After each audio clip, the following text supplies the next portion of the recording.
Chatting with Rob Friedman, but quite honestly, nobody knows you as that. You're the pitching ninja, doing a great job on social platforms and really pushing baseball these days. You've been at this a couple years. How's the platform doing?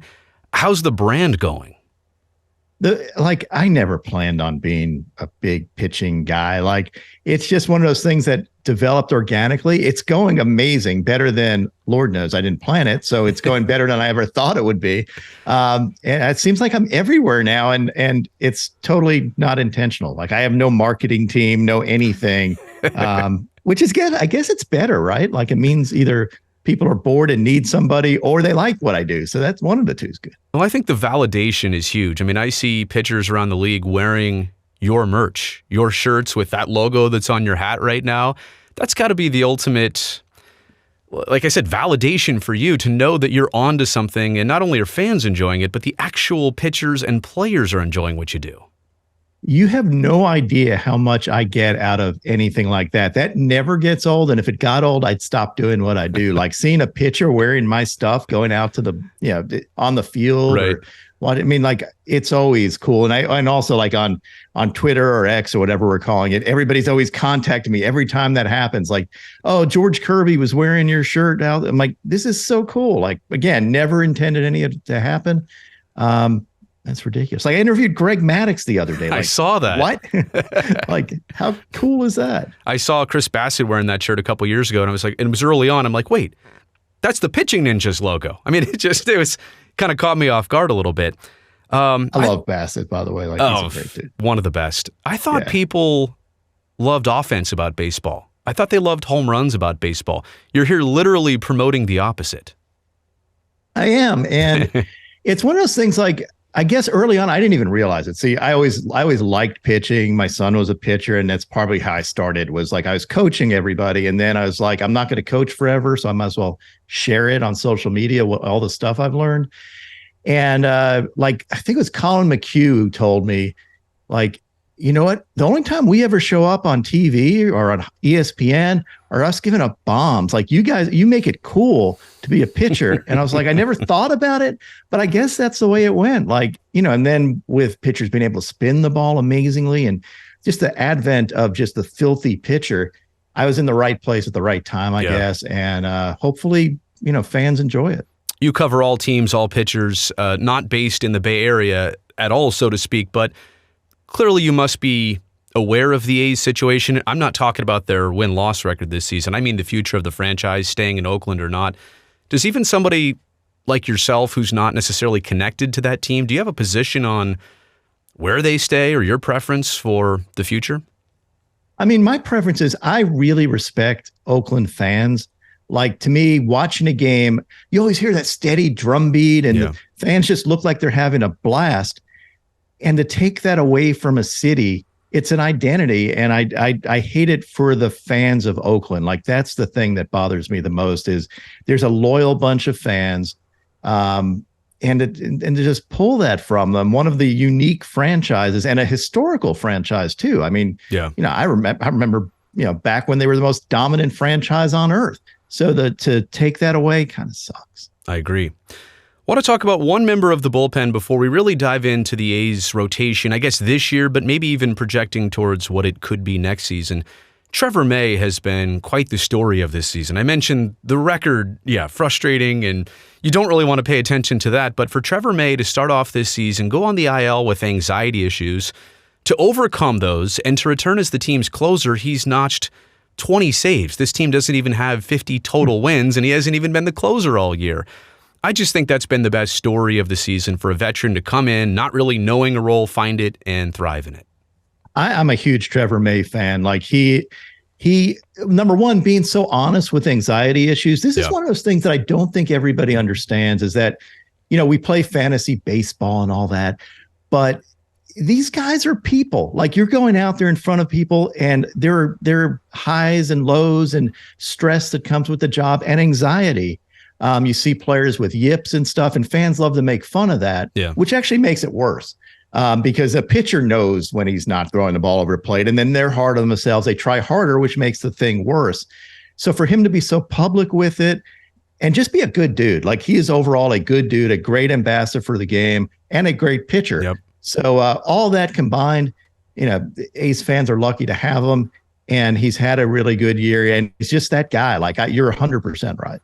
Relieving and closing and anxiety just don't really mix together traditionally, but he's found the way to make this work, and he's been fun to watch this year. All right, are you ready to dive into a potential rotation for next season? Absolutely. I think it has to start with Paul Blackburn, and I'm not doing 1 through 5 necessarily here, but let's just start at the known commodities, the elder statesman of the rotation, the local product here of the Bay Area. Next year will be his second arbitration year season. I would imagine that means he's definitely back. 20 starts last year, about 20 starts this year, more of a pitcher than a thrower.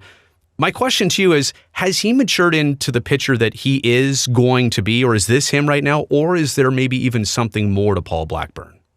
There might be another step up, but he has impressed me, and quietly. Like there was a point, I do daily videos of pitchers, and there's a point where I just kept realizing I was talking about Blackburn and talking about strikeouts, because that's always what jumps out to me. Like I love strikeouts because I think it shows that a pitcher's dominant versus contact comes and goes. And he started racking up strikeouts, and he was stealthily a strikeout pitcher. For a guy with not an overwhelming fastball. Right. His slider's really good. I like his makeup on the bump. He's a hard guy to he just doesn't jump out at you when you watch him. But his stats, like I think he's got another probable level up now that he's figured out the strikeout thing. I agree with you. Like he's a legit starter and has got good stuff, and quietly good stuff. All-star last season. Obviously, what held him back this year was the finger injury to start the year. I don't think he pitched his first game until May. So, and then, then you're kind of starting your spring training over in the middle of the season. So I think it's been overall a pretty good year for Paul Blackburn. Wins and losses aside, just the way he's pitched. J.P. Sears came over last year right before the deadline in that Frankie Montas deal with the Yankees. 27 years old. He won't be a free agent until 2029. So the team has a lot of years of control over his contract. Definitely a little bit of an above-average heater. He uses it a lot. He's only a 3-pitch guy. What do you see from this lefty? I like his stuff. I like his makeup. So he pitches with a good bit of confidence. At least I see that. Like that's kind of what jumps out to me. He's had a good bit of hit by pitches this year, but thrown a decent amount of innings. His sweeper has gotten hit a little bit, but overall, I think he's a good pitcher and surely part of the rotation going forward. Yeah, definitely an interesting piece. And if you look at his splits month by month, he literally has down, up, down, up, down, up. If he could kind of figure out some middle ground there, preferably on more of the upside, he might be there for the long term. Mason Miller. Maybe trick him and say that he was out for like out for a month, and then mentally like, oh no, this is the other month where you're going to do well. Don't show him a calendar. Like don't tell him what day it is. Mason Miller, the number 3 prospect right now for the Oakland A's. He's 25 years old.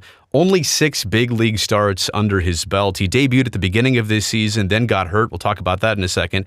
But that heater, average velo of 98, he's easy 100. We've seen him hit 102 pretty regularly. And his changeup, because of that, is at 90 miles an hour. Went through the UCL sprain back in May, just came back. A lot of people were wondering, should he even come back this season? But I see him as at least a top half of the rotation guy for the future. How about you? He's got to be. That dude's stuff is off the charts. I interviewed him pretty early on because he had maybe the filthiest bat I've seen all year. I think it was against Patrick Wisdom where he hit 102 and then just embarrassed him with stuff. And you're talking about embarrassing a veteran player with your ridiculous stuff. Like, to me, he's got a very, very high ceiling. If you keep him healthy, strikeout machine, good makeup, not an incredible, he's got a pretty low heartbeat for a guy that throws as hard as he does, strikeout artist. I'm a big fan. And I think, he's a potential ace of the pitching staff. Like he's very, very high ceiling guy. I think you said low heart rate. Is that what you said? Yeah. Interviewed him. Like you can tell, he's very matter of fact, straight talker. Yeah. Doesn't get all keyed up, which I love. Well, I was going to say his mechanics too are so quiet. Usually a guy to get to 100, 102, there's a lot of herky jerky, wind up, body momentum.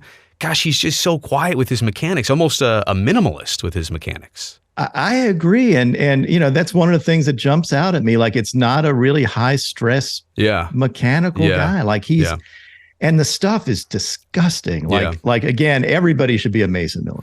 I think at one point I actually tagged him as the future. I've seen the future of pitching, and it's Mason Miller. So yeah, I love it. I hope he can stay away from the injuries. And I'm a guy that I want to get excited, but I want to guard my optimism a little bit. We've seen how things go, but definitely he falls into the exciting category for the future. Another guy that's definitely on that same vein is Joe Boyle, who came to the A's in that Sam Moll trade before the deadline with the Cincinnati Reds, just made his major league debut, just recently had his second outing, which was even better, and he even went longer in that game. So 2 outstanding and pretty convincing starts. He's 6'7", 240 pounds, and a lot of swing and miss stuff. So am I crazy already to think that just in what I've seen in 2 outings, he's already in the rotation for next season? Yeah, I would think he would have to be, because so I didn't know much about him. I was watching one of his outings and I was like, holy crap, like, why haven't I heard as much about him as I should have? And he's right away a guy that I watch every time he's pitching because of that. Like, a great fastball, big dude. So he may even have a higher ceiling than what we're talking about. But yeah, absolutely. Like, I'd give him as many chances as he wants. The big thing, throw strikes. Like, for him, if he can avoid walking folks, he's absolutely a starter. All right, the last name I'll mention here is Kyle Muller, but it also gets tricky because I wanted to focus on 5. This last spot could be one of 3 people. Maybe Kyle Muller. We talked about Luis Medina or Ken Waldichuk. Maybe save those 2 for a second, but I do want to get to them. In Kyle Muller, a pitcher who came over in that Sean Murphy trade with Atlanta, was the A's 2023 opening day starter. Let's not forget about that. But by the month of May, he was already down in the minor leagues, currently back in Oakland's bullpen. Maybe right now, just as of this moment, kind of a bubble guy for the rotation, or where or how to use him next year, or what level. Do you have any idea what the future holds for Kyle Muller? Yeah, he's another really, big guy. Like, he's a big pitcher. I think there's more velo there. So for me, and again, not knowing him, I know that he's a hard worker. I knew him back in Atlanta and saw his stuff and said, there's obviously potential there. Yeah. If I were him, my instincts are spend the offseason. If you can jump your velo up, a couple notches, that may make everything better. But he's absolutely, he's not had a great season, gets hit pretty hard. I just think it's a velo thing. I mean, what is he, 6'7"? Yeah, he's a big guy. Yeah. And there's like a little pause in his mechanics that I think if he got rid of and moved a little quicker down the hill, he might be able to bump it up a little bit. I don't know if that's a focus for him or not. To me, it would be if I were him. Yeah. But there's the potential's definitely there. Wants it. I think he's a competitor. You can see that in his makeup, but he needs to prove it out. 2 other maybe fringe names or people that deserve to be in this conversation, Ken Waldichuk and Luis Medina. They've had interesting seasons, segmented seasons for both of them, but is there any thought that you have on either one of those guys for now or next season? Yeah, I like Waldichuk's stuff. I think his breaking stuff is nasty at times. He's had some outings where I'd said, this guy's flying under radar and is pretty good. He's a little, herky jerky funky, which I like. Like, if he can keep that up, it's good. So I would not write him off at all. And then Medina's stuff is really, really good. Obviously, triple digits guy with a nasty, just overall nasty stuff. It's a matter of, you got to be in the zone. You've got to, he's got to put it together. And a lot of times you're trying too hard. Like, he may be one of those guys that just tries too hard out there because he knows he's got the stuff. And with that, you sometimes you try too hard and you mess up. Letting him know he's part of the team's future and stuff may help him and chill him out a little bit, but he's got the stuff. Rob, this has been great. Really appreciate your insights. I've been watching you in so many different places. If somebody doesn't know about Pitching Ninja right now, what's the video you want them to see? What's the one that defines what you do, or at least the style of video? Yeah, I mean, I loved my Greg Maddux interview is great. Okay, check that out. Sit down and watch that. Yeah, that's always fun. And it's Greg Maddux. Like, how could you not like that? Yeah. Well, I like you on whatever that's called, Twitter or X, the instant reactions, the pitches that just happen that I need to see, and sometimes in the split screen or the superimposition. I mean, those are great. You work so hard, it shows, and I'm glad that it's paying off. Rob, thank you so much for your time. Thanks. It's great being here.